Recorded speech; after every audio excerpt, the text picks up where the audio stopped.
Hi అండి, అందరికీ నమస్కారం. నేను మన ఈ ఛానల్లో చెప్పేటటువంటి కొన్ని విషయాలు నా జీవిత సత్యాలండి. నా జీవితంలో నేను అనుభవించినటువంటి నా అనుభవాలను మాత్రమే నేను మీతో షేర్ చేస్తున్నాను. ఇప్పుడు ఈ వీడియోలో వచ్చేసి ఒక మాట చెప్తాను, వినండి.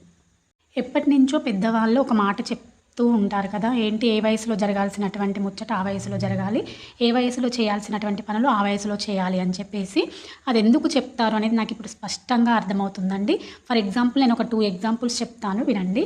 అందులో ఫస్ట్ ఎగ్జాంపుల్ వచ్చేసి, మనము చదువు అని చెప్పేసి కొంతకాలం తర్వాత చదువుదాంలే, కొంతకాలం తర్వాత జాబ్ కొడదాంలే, నోటిఫికేషన్ వచ్చినప్పుడు జాబ్ కొడదాంలే అని అనుకుంటూ ఉంటాము. కానీ ఏజ్కి తగ్గట్టు మన స్టడీ అనేది సక్రమంగా కంటిన్యూ చేసామనుకోండి, మన చదువుకి మన క్వాలిఫికేషన్కి తగ్గటువంటి జాబ్ నోటిఫికేషన్ ఎప్పుడైనా రావచ్చు. ఆ నాలెడ్జ్ తోటి మనం ఎప్పుడైనా జాబ్ కొట్టవచ్చు. అదే 35 ఏజ్లో లేకపోతే ఏజ్ అయిపోయిన తర్వాత అప్పుడు చదువుదాము, అప్పుడు జాబ్ కొడదాం అనుకుంటే ఏజ్ అంతా అయిపోతుంది. వెనక్కి తిరిగి చూస్తే అసలు ఏమీ ఉండదు. ఏజ్ అయిపోతుంది, నోటిఫికేషన్స్ రావు. ఇది ఒక ఎగ్జాంపుల్. ఇంకొక ఎగ్జాంపుల్ ఏంటి అంటే,